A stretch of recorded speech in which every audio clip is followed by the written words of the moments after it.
Remember, guys, grind never ends, baby.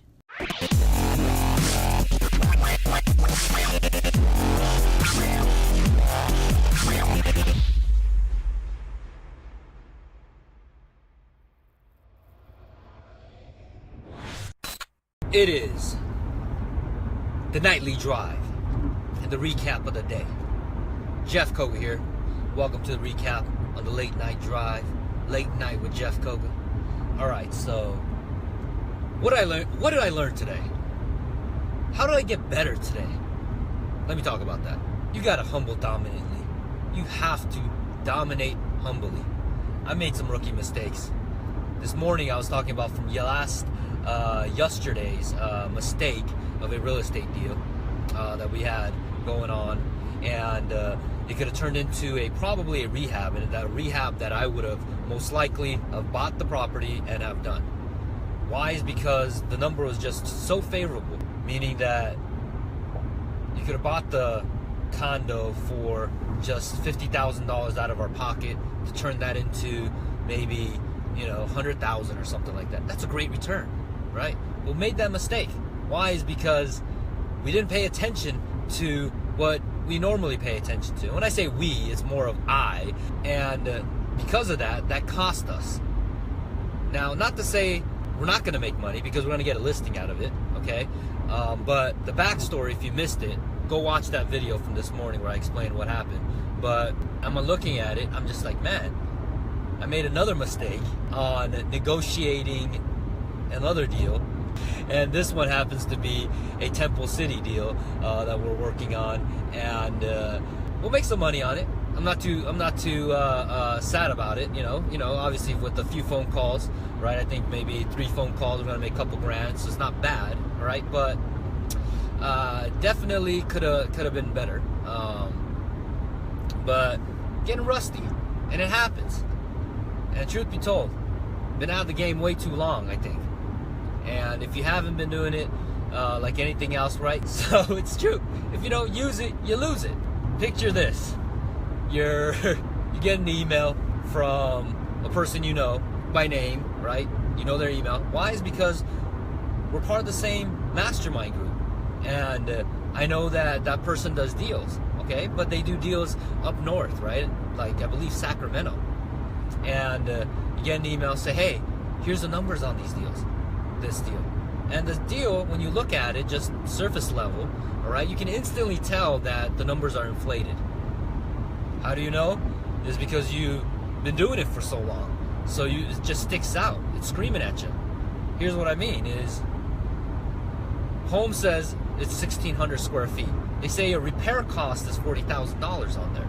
And unless it's a condo, like I was saying earlier, a condo deal that we lost the opportunity on, but we'll get the listing on instead, it's not going to cost that. It's going to cost a lot more than that.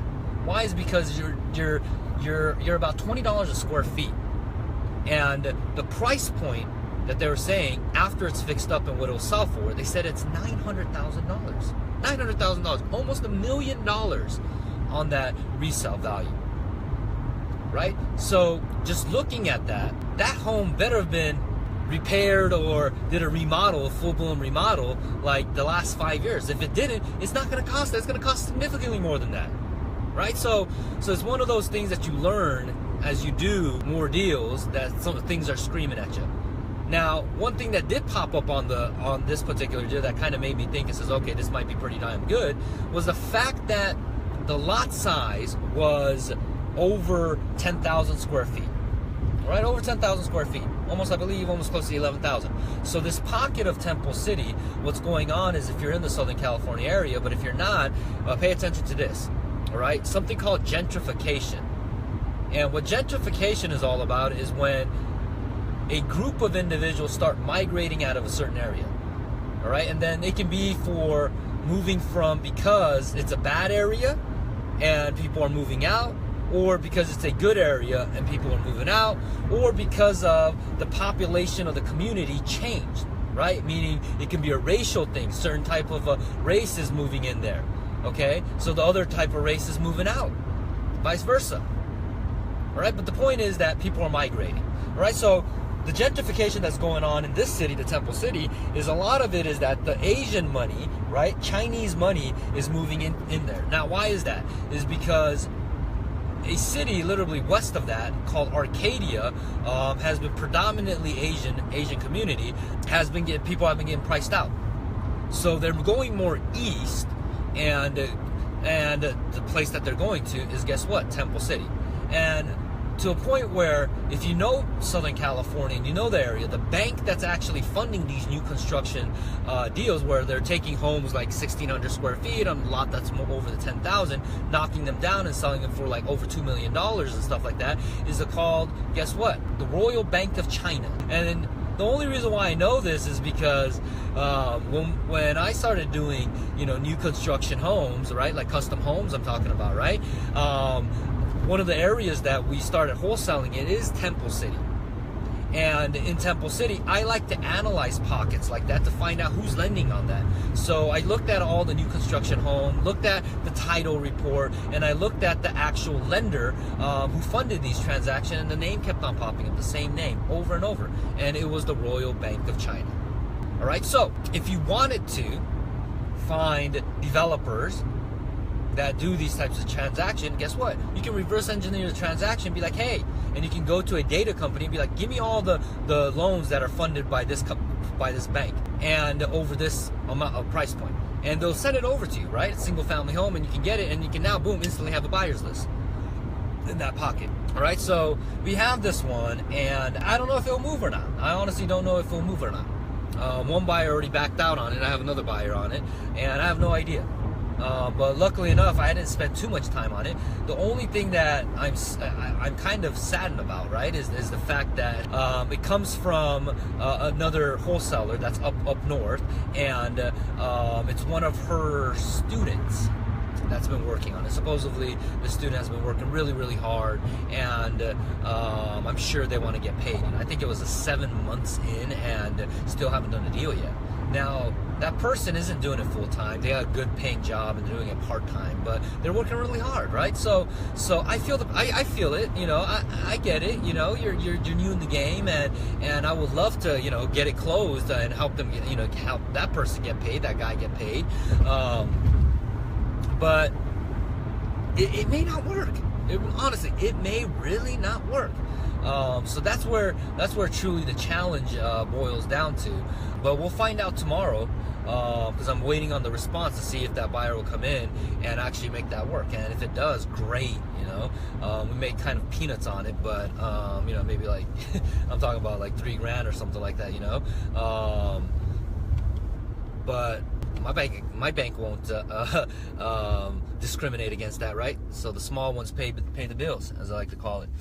And it's exciting, but it's definitely a interesting marketplace now. And it's not 100% the same it was a couple of years ago. And for the folks, if you're just listening in on this podcast, all right, or if you're listening and watching this on YouTube or wherever you're watching this and you haven't heard my backstory, then you know that I've been out of the game about 2 years or so, solid 2 years. And in terms of wholesaling, all right, now I have done transactions. I've done more on the lending side, actually. I've been lending money on earnest money deposits for older wholesalers. And I've been doing more of referring business out to real estate agents and getting paid that way. Right? So still in the space of real estate, but not in the actual hands-on combat, going back and forth, wheeling and dealing with buyers and wheeling and dealing with sellers, and it's quite exciting. It really is, kind of nostalgia kicked in and reminded me of a lot of some of the great things that the previous team that I helped develop we had going, and that nostalgia kind of resonated, a new passion, resonated a new excitement, resonated a new sense of purpose. We are definitely in some exciting times, because I think there's definitely a gap in the marketplace where the people who I think can do really, really well in the space of wholesaling is real estate agents. Why? It's because you guys are in the business already, right? Now, you may have develop some pretty bad traits or pretty bad, let's just say, habits, because in the game of wholesaling, it is different, all right? It is totally different. And even to a point where, kind of back to, kind of coming back to in full circle here as I'm pulling up to the house, is the contract that was used to tie up this property was the actual car contract, right? The realtor, real estate agent contract, okay? The state contract. And this person used a old contract, I believe. I looked at the contract. And the reason why I knew it's an old one is, one, it has the revision on what year it's built. I mean, like when it was printed or when it was last updated, on the bottom of the actual contract. That's number one. But secondly, why is it important? To understand this is because the new state contract for California has a clause in there that basically says, hey, you can't wholesale this unless you check this box off. Versus previously, before this contract, it didn't have that. So what does that mean? It means all contracts are assignable unless otherwise stated, right? And that's where it gets interesting. But that's all I got for you. And for today, as I said, rookie mistakes. Made a few rookie mistakes this week especially already. Tomorrow's going into a Friday, and the goal is to finish the week strong. Now, my week isn't done on Friday. The week is done on, I'll be doing Saturday and Sunday still. But you gotta keep on grinding. So that's what I got, guys. This is Jeff Koga, and if you're listening to this podcast, go to jeffkoga.live and listen in and even watch as I'm growing my business from ground zero again. And remember, guys, grind never ends, baby. That's what I got. Jeff Koga, I'm signing out. I gotta eat, I gotta sleep, get some rest, and go at it again.